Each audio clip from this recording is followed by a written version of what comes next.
누구나 알고 있듯이 여포는 무적의 전신젠신이라 불릴 만큼 압도적인 존재였습니다.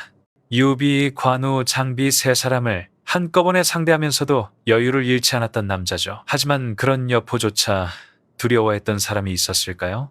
놀랍게도 여포를 떨게 만든 인물들은 꼭 무예가 뛰어난 장수만은 아니었습니다. 어떤 이는 그가 의부이후라 부르며 따랐지만 속으로는 증오를 품고 있었고, 또 어떤 이는 전쟁터 한가운데서 여포가 무릎을 꿇고 용서를 구할 만큼 강대한 존재였습니다. 그리고 또 한 사람, 단 한 번의 칼날조차 휘두르지 않았지만 여포로 하여금 감히 넘보지 못하게 만든 인물도 있었죠. 오늘 영상에선 바로 그 무적의 여포마저 두려워했던 세 사람의 정체를 파헤쳐 보겠습니다. 이를 통해 우리는 알게 될 겁니다. 진정한 강함이란 단순히 힘으로만 결정되지 않는다는 것을. 영상 끝까지 함께 하시고 여포가 왜 그렇게 강했음에도 비참한 최후를 맞이해야 했는지 그 이유를 꼭 확인해 보세요. 구독과 좋아요, 알림 설정으로 다음 이야기들도 놓치지 마시길 바랍니다. 3. 장비 평생 전장을 누비며 무적이라 불렸던 여포. 그는 웬만한 장수에게는 두려움을 느끼지 않았습니다. 하지만 단 한 사람, 여포조차 쉽게 넘보지 못했던 남자가 있었죠. 왕도 책사도 아닌 전장에서 분노로 눈이 번뜩이며 뱀창을 휘두르던 사나이. 그가 바로 장비였습니다. 삼국지연에서 여포와 장비는 늘 같은 급의 무장으로 언급됩니다. 창정교 청길원 전투에서 두 사람이 맞붙은 장면은 삼국지 전체를 통틀어 가장 극적인 명장면 중 하나로 꼽히죠. 그날 여포는 처음으로 자신과 맞먹는 자를 만났습니다. 이 이야기를 제대로 이해하려면 우리는 먼저 동탁이 죽은 뒤의 혼란기로 돌아가야 합니다.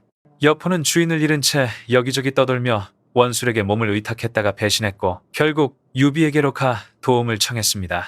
유비는 그가 주군을 죽인 자라는 걸 알면서도 언젠가는 그도 변하겠지라는 믿음으로 받아들였죠. 하지만 장비는 달랐습니다. 그는 처음부터 경고했죠. 여포는 배신자여, 절대 믿어선 안 됩니다. 언젠가 서주를 빼앗을 겁니다. 그리고 정말로 여포는 유비가 원정 중일 때 서주를 기습해 점령했습니다. 그때 성을 지키던 자가 바로 장비였습니다. 전세는 분리했습니다. 여포는 대군을 이끌고 쳐들어왔고 장비는 적은 병력으로 성을 지켜야 했습니다. 두 사람은 창정교에서 맞붙었고 삼국지연에서는 50합 이상 승부가 나지 않았다고 전합니다. 그러나 중요한 건 결과가 아니라 여포의 태도였습니다. 그는 끝내 목숨을 걸지 않았습니다. 밀어붙이지도 물러서지도 않고 그저 조심스럽게 눈치를 보았죠. 왜 그랬을까요? 그 무적의 전신이 왜 한 사람 앞에선 주저했을까요? 그 이유는 단순합니다. 장비에게는 힘보다 더 무서운 것이 있었기 때문이죠. 그것은 죽음을 두려워하지 않는 기계치 주군을 위해 모든 걸 바칠 수 있는 충의 종이었습니다. 여포는 장비 안에서 자신보다 더 날카로운 자신을 보았습니다. 명예에 흔들리지 않고 이익으로도 꺾을 수 없으며 두려움조차 모르는 남자. 그는 여포가 절대 이해할 수 없는 존재였습니다. 결국 유비가 돌아오자 장비는 군을 합쳤고 여포는 스스로 화친을 제안하며 물러났습니다. 그는 서주를 돌려주고 유비와 형제의 의를 맺자는 말까지 했죠. 겉보기엔 평화였지만 사실은 여포가 장비를 두려워했기 때문이었습니다. 이 사건은 역사서와 소설 모두에 기록되어 있습니다. 여포가 장비를 이기지 못했을 뿐 아니라 그의 불굴의 투지 앞에서 장기전을 피하려 했다는 증거이기도 하죠. 훗날 하비샤피 전투에서도 장비는 언제나 선봉을 맡았습니다. 그 존재만으로도 여포의 진영은 흔들렸고 그는 다시 한번 장비를 피해 신중히 움직였습니다. 여포가 장비를 두려워한 이유는 패배의 공포가 아닙니다. 그가 두려워한 건 통제할 수 없는 인간이었죠. 장비는 명예나 재물로는 절대 움직이지 않는 사람, 말보다 행동이 먼저이며 오직 의리와 충성으로 살아가는 사나이였습니다. 여포는 평생 배신 속에서 살았습니다. 그는 동탁을 죽였고 원수를 배신했으며 유비마저 속였습니다. 그래서 장비 같은 인간을 이해할 수 없었죠. 그에게 장비는 두려움의 상징이었습니다. 돈으로도 권력으로도 협박으로도 움직이지 않는 남자.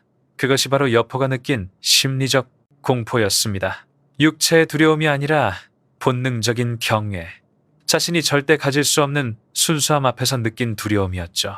삼국지를 자세히 읽어보면 여포가 장비와 싸웠을 때처럼 오래 싸우고도 승부를 내지 못한 적은 단 한 번뿐입니다. 그만큼 장비는 여포에게 넘지 못할 벽이었습니다. 전장에서 승부를 내지 못하는 일은 흔합니다. 하지만 여포에게 그것은 패배의 예고였습니다. 그의 전성기는 장비를 만난 순간 멈춰섰죠. 이후 여포가 처형된 뒤 사람들은 그의 죽음을 논했습니다. 누군가는 배신의 대가라 말하고 누군가는 시기를 잘못 택했다고 말했지만 진짜 이유는 단순했습니다. 그는 자신과 다른 인간들을 이해하지 못했기 때문입니다. 여포는 모든 것을 돈과 명예로 살 수 있다고 믿었습니다. 하지만 장비는 그런 세상과는 무관한 사나이였습니다. 그에게는 형제, 충성, 그리고 자존심만이 존재했죠. 그것은 여포가 죽을 때까지 얻지 못한 것들입니다. 결국 여포가 진정으로 두려워했던 것은 자신보다 강한 자가 아니라 자신이 절대 닮을 수 없는 자, 바로 장비였습니다. 조조. 그는 여포를 무력으로는 이기지 못했지만 결국 여포를 완전히 무너뜨린 유일한 사나이였습니다.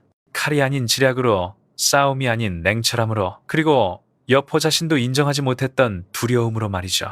삼국지의 역사 속에서 여포를 전장에서가 아니라 인생의 무게 속에서 꺾어버린 사람은 단 한 명, 바로 조조였습니다. 동탁이 폭력과 권력으로 여포를 길들였다면 조조는 정반대였습니다. 그는 조용하고 깊고 그리고 뱀처럼 차갑고 치명적인 남자였습니다. 두 사람의 운명이 처음 정면으로 부딪힌 것은 합의 전투였습니다.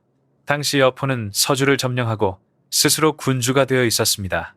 주변의 제후들은 모두 그를 두려워했지만 조조만은 달랐습니다. 그는 알았죠. 길을 잃은 호랑이는 언제든 세상을 물어뜯을 수 있다는 것을. 조조에게 여포는 단순한 적장이 아니었습니다. 그는 인간의 본성과 충성심, 그리고 권력의 위험을 시험하는 문제 그 자체였죠. 하비 포이전은 적벽이나 장판처럼 화려하지 않았지만 그 어떤 전투보다도 잔혹했습니다. 조조는 무력을 앞세우지 않았습니다. 대신 심리전을 썼죠. 그는 여포의 신복들을 이간질하고 내부 불신을 심었습니다. 겉으로는 고요했지만 성 안은 서서히 썩어들어갔습니다. 결국 여포의 진영은 안에서부터 무너졌습니다. 후성과 송관 같은 부하들이 조조의 달콤한 약속에 넘어가며 반란을 일으켰죠.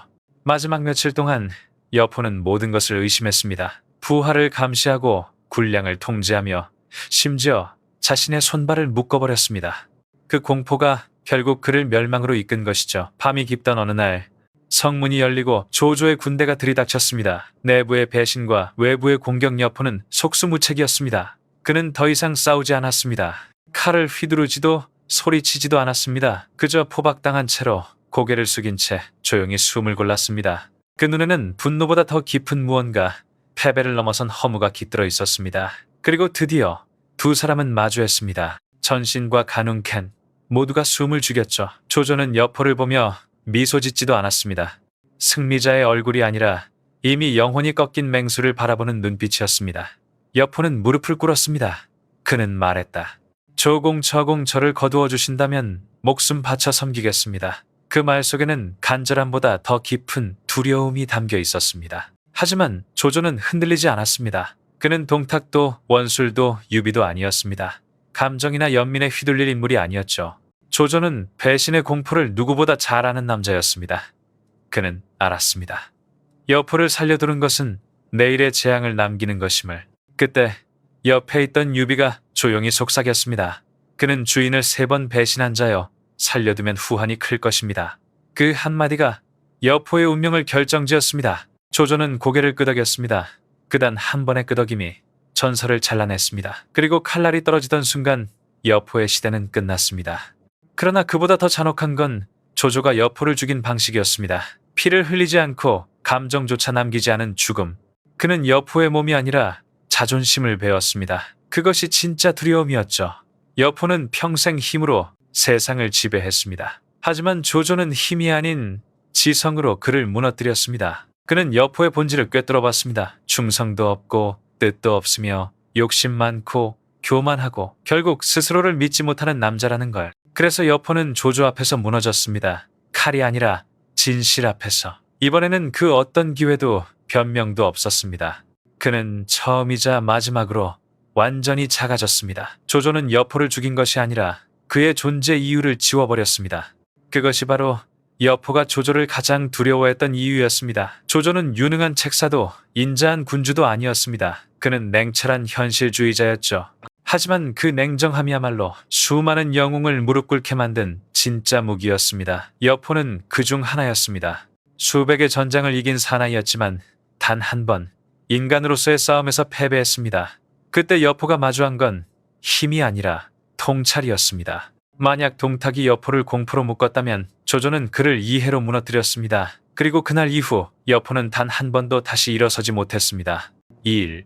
동탁, 여포, 혼란의 시대에 하늘도 땅도 두려워하지 않았던 무적의 전사. 하지만 그의 인생에서 단 한 사람만은 두려움과 증오를 동시에 품게 만든 존재가 있었다. 그 이름은 바로 의부는 동탁이었다. 여포에게 그는 아버지였고 동시에 평생 벗어나지 못한 악몽이었다.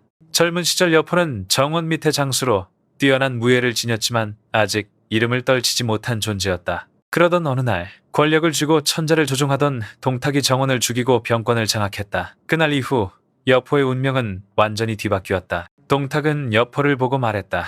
이놈은 맹수다. 하지만 길들이면 세상에서 가장 쓸모있는 짐승이 되겠지. 그는 여포를 양자로 삼고 명마 적토마를 하사하며 금은 보화를 쏟아부었다. 권력과 부, 명예까지 젊은 여포에게 그것은 꿈같은 세상이었다. 하지만 그 관계는 진정한 부자 관계가 아니었다. 그것은 달콤한 사슬이었다. 겉으론 따뜻했지만 속은 냉혹했다. 동탁은 폭군이었고 잔혹하며 의심이 많은 자였다. 그는 권력으로만 사람을 지배했다. 어느 날 조정에서 말 한마디가 마음에 들지 않는다고 창을 던져 여포의 머리를 스쳤다. 그 순간 여포의 등에는 식은땀이 흘렀다. 그날 이후 그는 처음으로 두려움이라는 감정을 알게 되었다. 그 후로 매일이 공포였다. 말 한마디, 눈빛 하나에도 목숨이 달려 있었다. 그는 아무리 강한 전사라도 권력이라는 이름에 보이지 않는 쇠사슬에 묶인 포로였다. 그는 싸움에서는 이겼지만 마음속 공포 앞에서는 항상 졌다. 그러던 어느 날 왕윤이 나타났다. 그는 칼도 병사도 없었지만 세상에서 가장 강력한 무기를 가지고 있었다. 바로 여인. 그녀의 이름은 초절정 미인 초선이었다. 왕윤은 초선을 여포에게 먼저 바치고 이후 다시 동탁에게 보냈다. 한 여인을 두고 두 남자의 욕망에 뒤엉킨 것이다. 여포는 자신이 사랑한 여인을 의부의 품에서 본 순간 모든 감정이 무너져 내렸다. 사랑, 분노, 수치, 증오가 한꺼번에 터져나왔다. 그리고 왕윤은 귓가에 속삭였다. 네가 그토록 강하다면 왜 아직도 한 남자의 그림자 속에 있느냐. 그 말은 불씨에 기름을 부은 것이었다. 결국 그 다음 날 여포는 궁중 한복판에서 칼을 휘둘러 동탁의 목을 뱉다. 모두가 환호했다. 폭군이 죽었다며 영웅이 나타났다며. 하지만 여포에게 그 칼날은 단순한 반역이 아니라 오랜 공포에서의 탈출이었다. 동탁을 죽인 후 여포는 처음으로 자유를 얻었다. 그러나 그 자유는 곧 혼란이 되었다. 그를 묶던 사슬이 끊어지자 이번에는 자신이 어디로 가야 할지 몰랐다. 그는 원술에게 붙었다가 장양에게 붙었다가 다시 유비의 땅을 빼앗았다. 그때마다 약속을 어기고 신의를 잃었다. 결국 사람들은 그를 용맹하지만 믿을 수 없는 자로 여겼다. 마지막으로 조조에게 포위당했을 때 여포는 무릎을 꿇었다. 조공, 제 목숨만 살려주신다면 평생 충성을 다하겠습니다. 그러나 조조는 냉정했다. 그는 동탁과 달랐다. 감정에 휘둘리지 않았고 여포의 본성을 꿰뚫고 있었다. 결국 조조는 단칼에 여포의 목을 베게 했다. 하지만 진실은 여포는 이미 오래전에 죽은 것이나 다름없었다. 그가 동탁을 베던 그 순간 그는 스스로의 존재 이유, 자신을 지탱하던 공포라는 기둥을 부숴버린 것이다. 그 이후에 여포는 길을 잃은 맹수였다. 세상에서 가장 강하지만 어디에도 속하지 못한 짐승. 사람들은 말한다.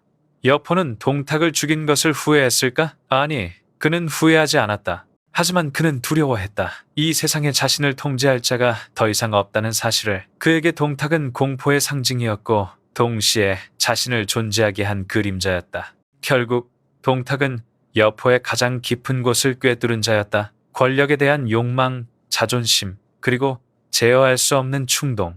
그 모든 약점을 알고 있었기에 그는 여포가 두려워한 유일한 인간이 되었다. 요약하자면 여포는 삼국 최고의 맹수였다. 그러나 그 맹수를 길들일 수 있었던 유일한 자는 채찍도 칼도 아닌 공포로 그를 지배한 동탁뿐이었다. 그래서 여포가 죽은 뒤에도 그의 마음속엔 여전히 한 사람의 그림자가 남아 있었다. 그것은 스승도 적도 아닌 그의 영혼을 지배했던 동탁이었다. 세 가지 두려움 속에서 드러나는 진짜 여포의 모습은 의외로 단순하다.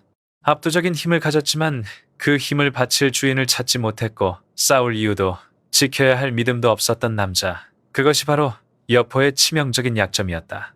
한편으로 여포는 전장에서 누구보다 뛰어난 장수였다. 그가 어느 진영에 서느냐에 따라 전쟁의 판도가 바뀔 정도였다. 그러나 다른 한편으로 그는 방향을 잃은 인간이었다. 이익과 명예 앞에서 쉽게 흔들렸고 큰 뜻보다는 순간의 선택에 매달렸다. 그의 비극은 무능이 아니라 방향 없음에 있었다. 그를 이끌 천재 책사, 예컨대 제갈량 같은 이가 곁에 있었다면 여포는 완전히 다른 역사를 썼을지도 모른다. 하지만 그를 믿은 사람은 모두 배신당했고 그를 믿지 않은 사람은 그를 두려워했다. 결국 여포는 아무도 믿지 못하는, 또 아무에게도 믿음받지 못하는 인물이 되어버렸다. 그를 단순히 이라제스만도만 보는 것은 너무 가혹하다. 그는 혼란한 시대의 산물이었다. 올바른 스승도 안정된 조국도 자신의 힘을 쓸 정당한 이유도 주어지지 않은 세대의 상징이었다. 결국 여포는 남의 칼에 죽은 것이 아니다. 그는 스스로의 모순에 무너졌다. 넘치는 재능, 그러나 부족한 신념, 압도적인 힘, 그러나 너무 짧은 꿈. 그를 두렵게 한 자들은 결코 더 강했던 것이 아니다. 그들은 여포에게 없는 것을 가졌을 뿐이다. 차분함, 지혜, 이상, 그리고 변치 않는 충성심. 여포의 이야기는 단순한 비극이 아니다. 그것은 시대가 만든 한 인간의 초상화다. 혼란의 시대에는 힘이 곧 생명이었지만 그 힘을 어디로 어떻게 써야 하는지 모른다면 결국 그 힘은 자신을 파멸시키는 칼날이 된다. 오늘날 우리에게 여포는 묻는다. 힘이 있다면 그것을 무엇을 위해 쓸 것인가? 그리고 또 하나의 질문. 만약 내 곁에 제갈량 같은 자가 있었다면 내 운명은 달라졌을까?